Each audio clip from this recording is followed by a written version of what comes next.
Kości zostały rzucone. Powiedziałby ratownik Topr, gdyby zobaczył to. Nie powiedziałby. Zmyśliłem to. Ale mógłby. Wyjdę z tego. Tak, spokojnie. Nie ma szans. Góry zimą bywają niebezpieczne, a obludzone szlaki stanowią szczególne zagrożenie.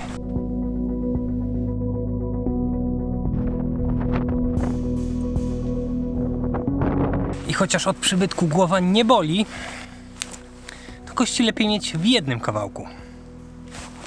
Jak więc się ustrzec przed takim losem? Czasami wystarczy jedna konkretna rzecz. Albo dwie, bo okazuje się, że sprawa nie jest aż taka banalna. Oto raki. W dużym uproszczeniu takie metalowe kolce, które wgryzając się w śnieg bądź lód zapewniają w czasie marszu stabilność kroku. A to raczki. W dużym uproszczeniu takie kolce, które wgryzając się w śnieg bądź lód zapewniają stabilność kroku. W teorii nazwa brzmi podobnie, ale już na pierwszy rzut oka widać, że to nie to samo. I słusznie, bo raczki, o czym jeszcze nie wszyscy wiedzą, to nie jest zdrobnienie słowa raki. To Mateusz? A to Mati. Wierzcie lub nie, ale to ta sama osoba. W przypadku tego jednak mówimy o dwóch zupełnie różnych rzeczach, które świetnie się sprawdzą w nieco innych zastosowaniach. Jakich? No i które wybrać? Zacznijmy od początku. Raczki turystyczne to takie rozbudowane nakładki antypoślizgowe. To takie kolce, które ułatwiają marsz na śliskim podłożu. Mogą przybierać różną formę, ale w ostatnich latach szczególną popularnością cieszą się takie. Dwie podkładki z zębami, łączące to wszystko łańcuszki, no i elastyczna gumka, która ułatwia ich zakładanie. Są lekkie, zajmują niewiele miejsca, a do tego mają kilka lub kilkanaście metalowych zębów, które uchronią nas przed wywrotkami. W dodatku mają też bardzo ważną zaletę. Da się je założyć na niemal każdy rodzaj obuwia. A do tego nie trzeba żadnych umiejętności. Włóż buta, pociągnij za gumkę, zapnij pasek, jeżeli taki posiadasz i już. Raki z kolei stanowią sztywną konstrukcję. Są cięższe, ale mają znacznie więcej, znacznie dłuższych zębów. Wymagają także dosyć sztywnego obuwia, no i nieco praktyki w prawidłowym zakładaniu. Skoro więc raczki są takie wygodne, lekkie i do wszystkiego pasują, po co wybierać raki? Powodów jest kilka i wcale nie chodzi o to, że na zakopiańskich krupówkach wygląda się wtedy bardziej pro. O to chodzi. Raczki turystyczne, mimo swoich zalet, sprawdzą się dobrze przede wszystkim w terenie łatwym. Będą doskonałym rozwiązaniem na śliskich ścieżkach czy łagodnych podejściach. Na stokach, na których ewentualne poślizgnięcie się nie będzie skutkowało pospiesznie odmawianą modlitwą. Gdzie konkretnie? Przede wszystkim w tatrzańskich dolinach, no ale też w Sudetach czy Beskidach. Dzięki takim nakładkom sprawnie i szybko, ale też bezpiecznie da się pokonywać kolejne kilometry szlaku. Fakt, że raczki są lekkie i zajmują niewiele miejsca, sprawia też, że są one całkiem dobrym ubezpieczeniem. Można je wyciągnąć z plecaka i zakładać jedynie wtedy, kiedy czeka nas jakiś bardziej nachylony odcinek szlaku. Takie kolce śmiało można też wpakować na wycieczki późną jesienią czy wiosną, wtedy kiedy spodziewamy się jakiegoś takiego pojedynczego płatu śniegu gdzieś na szlaku.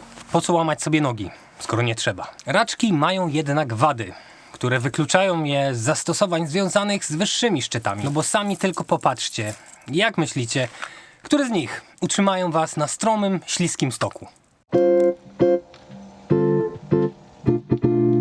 W terenie bardziej wymagającym, czyli przede wszystkim powyżej tatrzańskich schronisk, powinno używać się raków. One ciągle pewnie mogą kojarzyć się z jakąś taką bardziej zaawansowaną wspinaczką, ale raki to jak najbardziej rzecz też turystyczna. Podstawowym typem są raki koszykowe, które najłatwiej dopasować do obuwia. Wymóg jest w zasadzie jeden. Musisz być twardy. Podeszwa takiego buta musi być po prostu dosyć sztywna. Ale dlaczego? I co to znaczy? Zbyt miękka podeszwa może sprawić przede wszystkim, że raki nie będą stabilnie trzymać się butów. Nie ma nic, poza chochołowską, gorszego niż spadający w czasie podejścia rak. Miękkie obuwie może też zbyt mocno obciążać łącznik, a ten może pęknąć. Takie buty mogą nie być ok, ale takie już się pewnie nadadzą. Nieco bardziej zaawansowaną konstrukcją są raki półautomatyczne. Te wymagają już nieco innego, no i zazwyczaj nieco droższego obuwia, na przykład takiego. Żeby je założyć, musicie posiadać w waszym modelu taki oto rant. Są jeszcze pełne automaty, ale o nich wspominam czysto kronikarsko. Jak takie raki założyć? Na początku trzeba dopasować ich długość do waszego obuwia. Rozstaw raków reguluje się najczęściej taką płytką. Wystarczy ją nieco podnieść, a następnie przesunąć łącznik w odpowiedni otwór.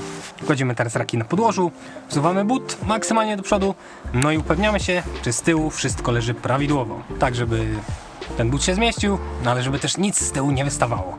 W internecie znajdziecie pewnie różne metody wiązania tych pasków, ale ja pokażę wam taką, którą w swoich instrukcjach stosują najpopularniejsi producenci raków właśnie. Łapiemy za pasek i przekładamy go najpierw przez otwór po drugiej stronie tego tylnego koszyka. Dbamy o to, żeby nic tu się nam nie pozawijało. A następnie lecimy w stronę przedniego koszyka. Pasek przekładamy z przodu, no i wracamy w kierunku kostki. Tutaj znajduje się taki dynks, bichajster, takie koluszka, które stanowią zapięcie. Wracając z paskiem, przekładamy go najpierw przez oba okienka, a następnie wracamy tylko przez pierwsze. No i dociągamy. Tadam, prawie gotowe. Prawie, no bo jeszcze gdzieś trzeba upchnąć ten nadmiar pasków. Najlepiej zrobić jakiś węzeł po tej zewnętrznej stronie buta, żeby się nie plątały te paski pod rakami. Można taki pasek też nieco przyciąć, jeśli macie pewność, że tylko wy będziecie korzystać z tych raków. Zostawcie jednak przynajmniej te kilka centymetrów.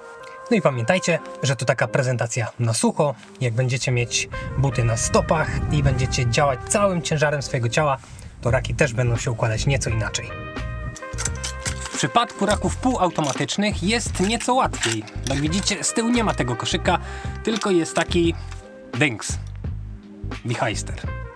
Takie coś. Wkładamy więc buta, po czym wpinamy taki dynks, bichajster, taki zatrzask. Wyżłobiony rant obuwia. Potem pozostaje nam już tylko poprowadzenie paska przez przedni koszyk, a następnie w kierunku zapięcia. Gotowe. Chodzenie w rakach nie jest żadną wiedzą tajemną, ale z pewnością wymaga na początku trochę wprawy, żeby poczuć się w tym wszystkim nieco komfortowo. No i żeby nie podziurawić sobie spodni, bo i takie historie się na początku zdarzają. No i trzeba pamiętać jeszcze o tym, czyli o czekanie, który jest nieodłącznym towarzyszem wędrówek w rakach. W razie kłopotów jest to w zasadzie ostatnia deska, a tak naprawdę laska ratunku. No dobrze, może się zastanawiacie, ale co z tego wynika? Ano to, że na początek, jeżeli ktoś z was nie znał różnicy pomiędzy raczkami a rakami i że to są dwie zupełnie różne rzeczy, to teraz myślę, że ją poznał. No i pewnie sami zdążyliście zauważyć, że to w Beskidach to zazwyczaj przerost formy nad treścią. To natomiast wysoko w Tatrach to trochę głupota. Jeżeli zamierzacie chodzić głównie po górach typu Beskidzkiego albo w Sudetach, czasami odwiedzając tatrzańskie doliny czy jakieś niewysokie wzniesienia, to kupcie sobie raczki i zapomnijcie o reszcie. Dopasujecie je do każdego obuwia, są lekkie, łatwo się je zakłada, a w dodatku nie zrujnują też waszego budżetu. Jeżeli traficie na oblodzone odcinki szlaku, to ten element ekwipunku może wam naprawdę uratować tyłek.